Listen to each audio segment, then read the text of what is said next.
Hey traders, what's up? It's Victoria from TradePro Academy, and I hope everyone is doing amazing today and is excited for this new video. And in today's video, what I'm going to share with you guys is going to be the number one tool, the number one thing that professional and successful futures traders don't want everyone to know, because if everyone knew how to use this or what it was, then there'd be a lot more successful futures traders out there. So I'm going to be breaking down the single most, or at least the most important out of maybe few of the actual charts or tools that you actually need to be a successful futures trader. So if you guys are excited for this video, stick around, smash that like button, hit that subscribe button, and drop a comment down below. So if you guys are excited to see how successful traders identify price reversals on the DOM with a very high accuracy, then stick around for this portion.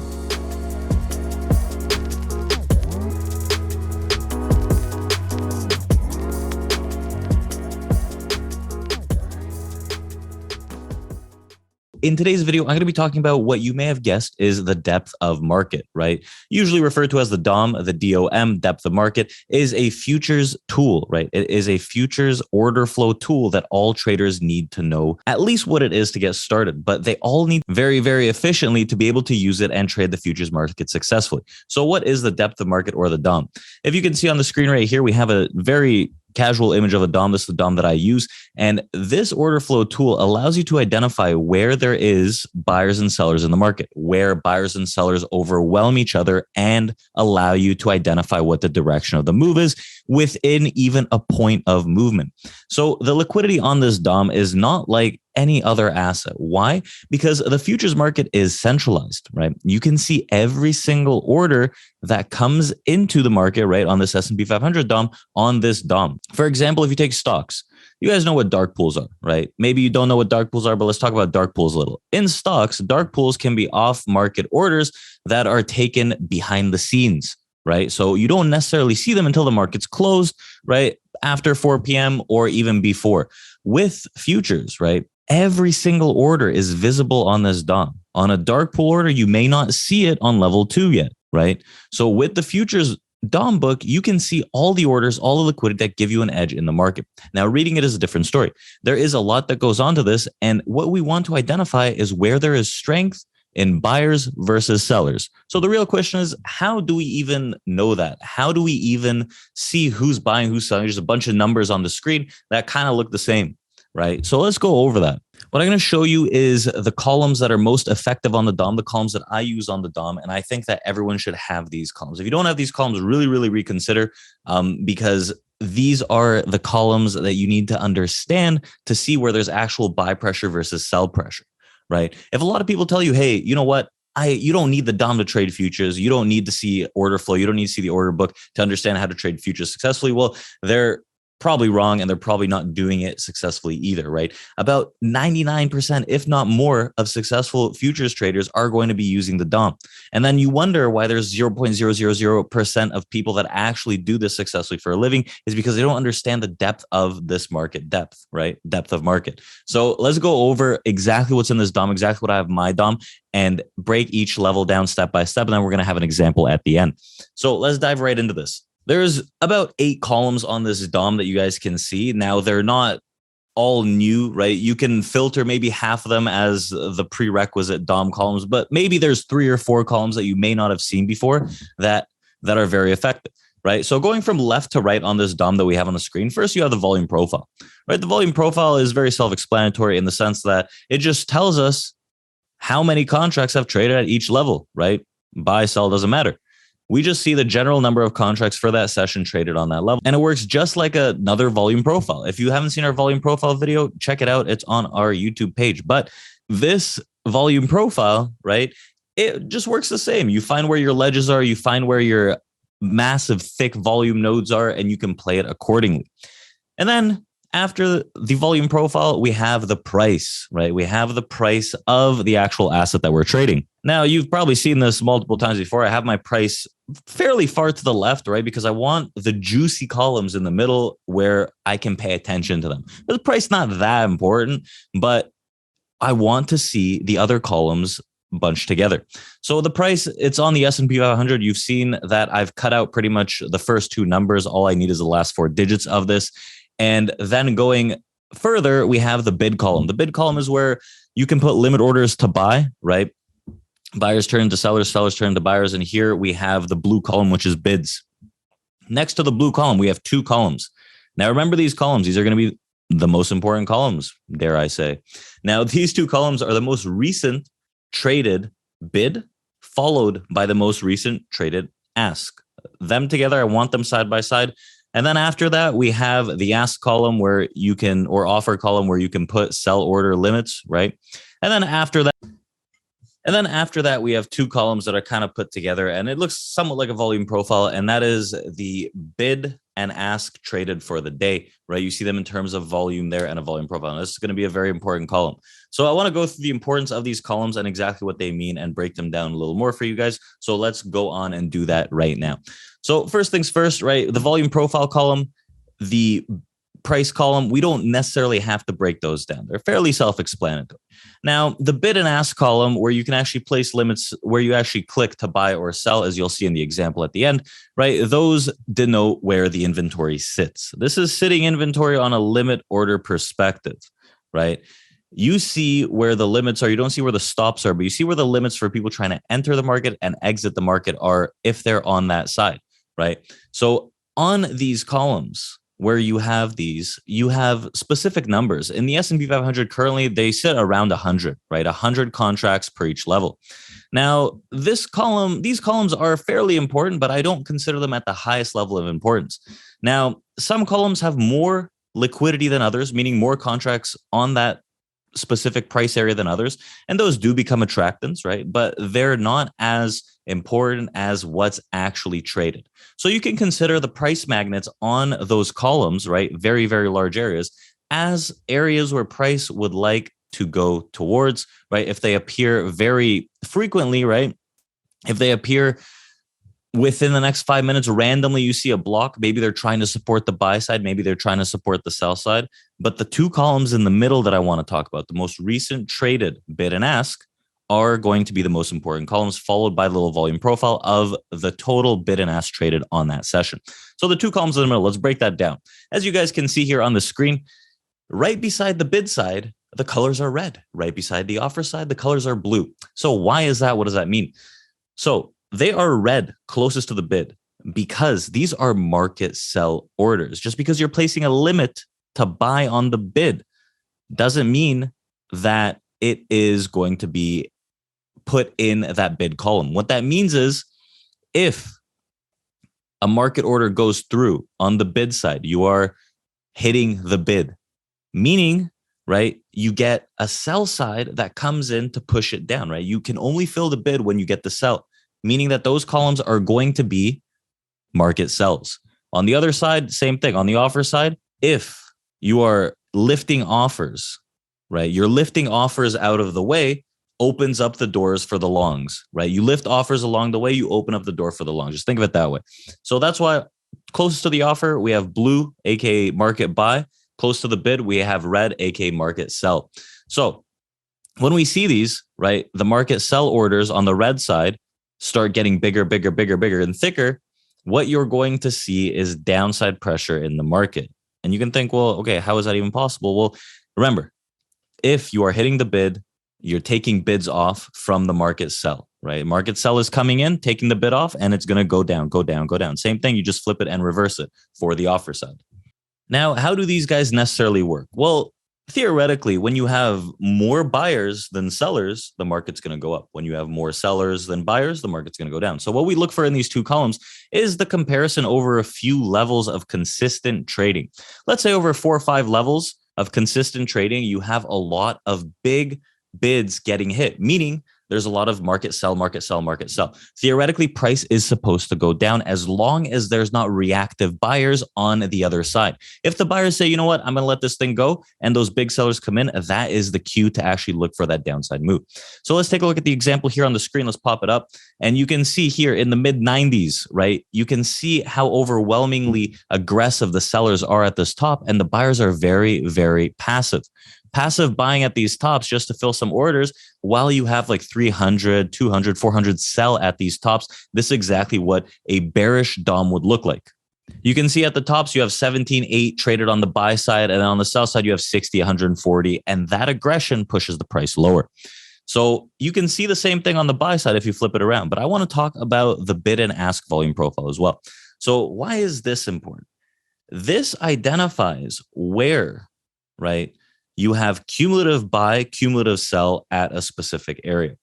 Now, if there is more aggression to the buy side, the blue will light up and it'll become a thicker profile, meaning that you can anticipate a move to continue higher as long as that remains, right? Now, at a certain point, these buyers at a top, they might get stuck. What does that mean?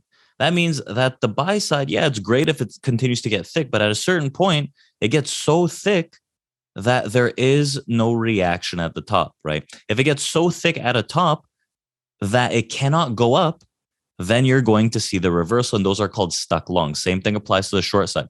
So for example, if on the bid side of this volume profile, you see 100, 200, 300, 400 at the top, and the reactive selling on that side is like 100, right? It's a 4-to-1 difference, and it can't go up anymore. If it can't go up, what do you think is going to happen? The sellers are going to take control of this because no one wants to buy at that top. Those guys got stuck. Those 400 bought a little prematurely, and right now there's no more to buy with them. And then the sellers see that and they take control and start filling the difference between those two volume profiles. So the bid and ask starts to thicken and it's not as one-sided anymore, right? That is how you identify absorption reversals on the DOM. So we've talked a lot about it. We've broken it down. I gave you guys visuals, but now I want to show you guys an actual example, right, that breaks down how to read this in real time.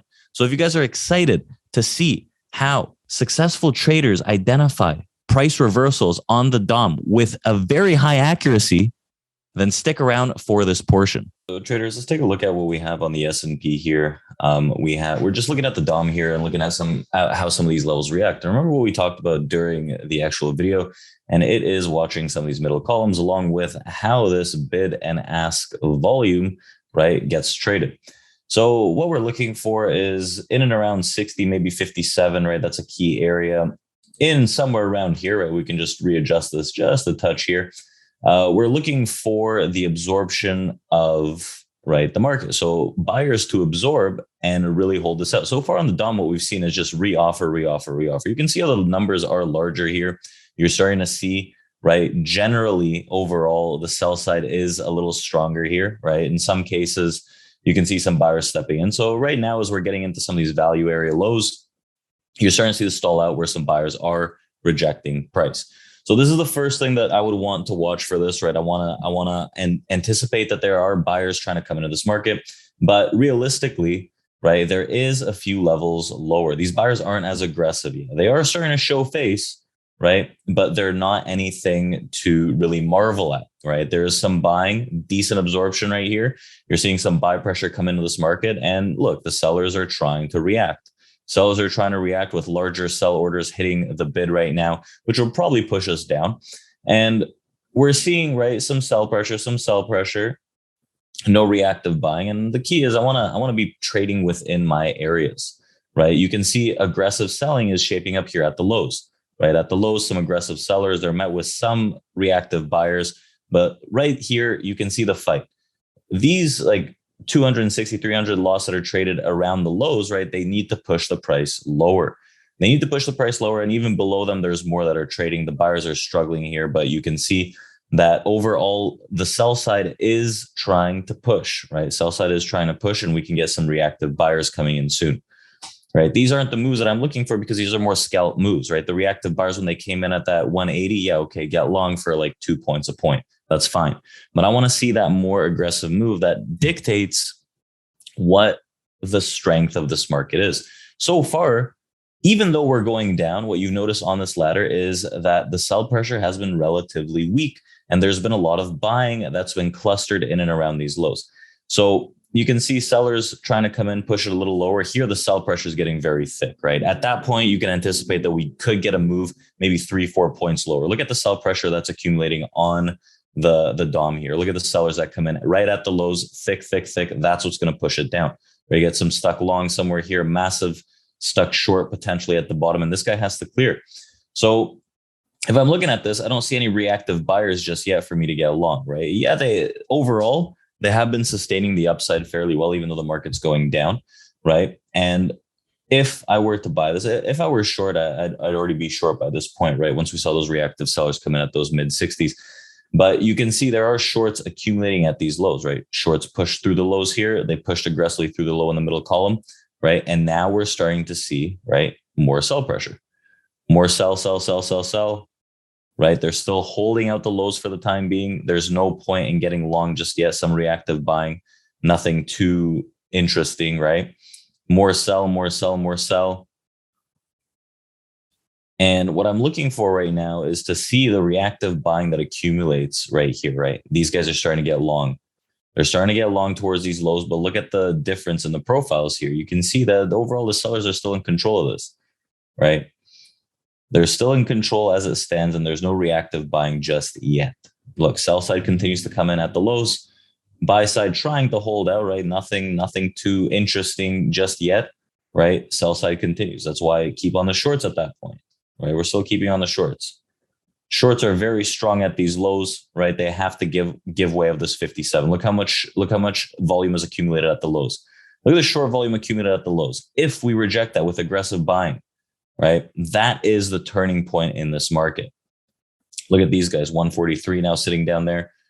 You're seeing some buying that's trying to press, right? You're seeing the sellers, they're holding, just continuous sell. Ever since we broke that 60, what did you notice on this DOM? It was just sell, right? No buyers at all. That's where you want to be on the short side. Right now, we're starting to see some reactive buying, right? It's not that strong just yet, but the reactive buyers are trying to cling on to this market. Once they start absorbing a lot of the sellers that came in and got stuck at the lows, especially this guy right here, he's pretty stuck, you're going to see that stronger reversal, right?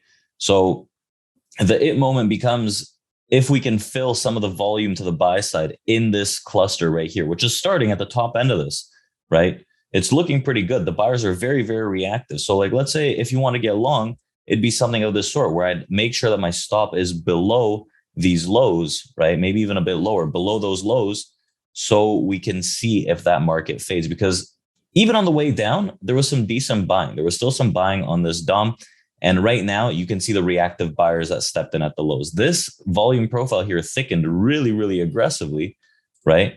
And that's the move that we want to see. Look, buyers are now reacting very, very firmly. So as long as I can protect my stop below these stuck shorts that have accumulated here that got rejected by the longs, right? It looks like a decent area for the long side. Look, these guys attempted again 58 shorts, right? That's a point that we could attempt the long as well. 58 shorts attempted, trying, can't do anything about it, right? Maybe you add into that area, stops below, right? Now they're trying to fill some of the sellers that came in at these lows. So you're seeing, yeah, there's strong selling, right? But what happens? Reactive buying, weaker buying comes in and rejects that sell, right? If this thickens, we're going to go up. And then you can look at this as a volume profile. Where's the thin volume? You leapfrog above 59, we're probably going to get into those lower mid 60s. Sellers keep trying. There's a lot of sellers that have accumulated between these like 1.5 areas stuck. Longs came in, bid side comes in, right? Let this thing go. More selling, trying to absorb, more selling. Still firm selling. If I was a buyer, I'd be pretty nervous. But this is, it's a chance to look for that fade based on how the buyers reacted when we saw a massive sell wave that came in, right? They can't go any lower and buyers keep reacting. They keep reloading here. They keep reloading bid and they keep bidding up, right? They reload bid up, reload bid up. Look, now the discrepancy between sell and buy is starting to diminish, right? If you weren't long, this is what you'd wait for a more confirmed entry of this move.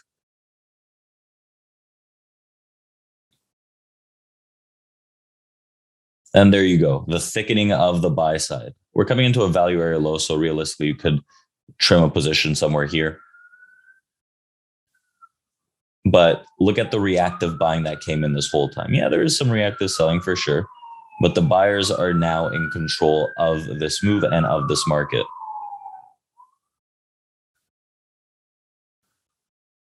We're just waiting to see if that can just blip up a little more because look, yeah, some sellers are coming in, but overall, buy side rejects every sell wave that comes in.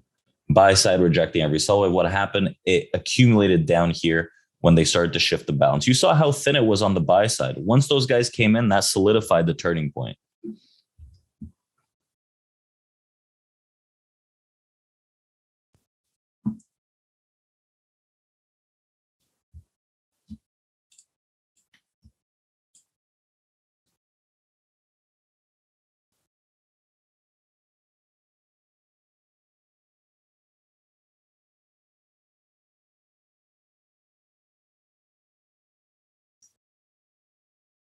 Just a game of patience because the buyers are still strong. Like if it was just rotating like this, maybe you get nervous, tighten your stops or just get out of the trade. That's totally fine, right? Because we have dropped a decent bit, but right now what we're seeing is an aggressive rebid on this dump, right? Once we understand that, look, what happened in these clusters? The buy side overwhelmed the sell side at 59.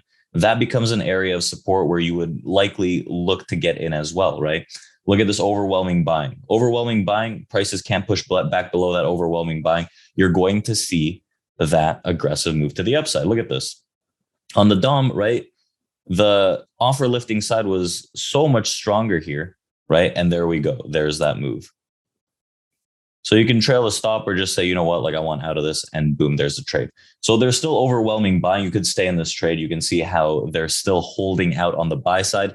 And we're looking for that continuation. If you miss this move, right, there was chances to get in 57, 58, and 59. If you miss that move, that's fine.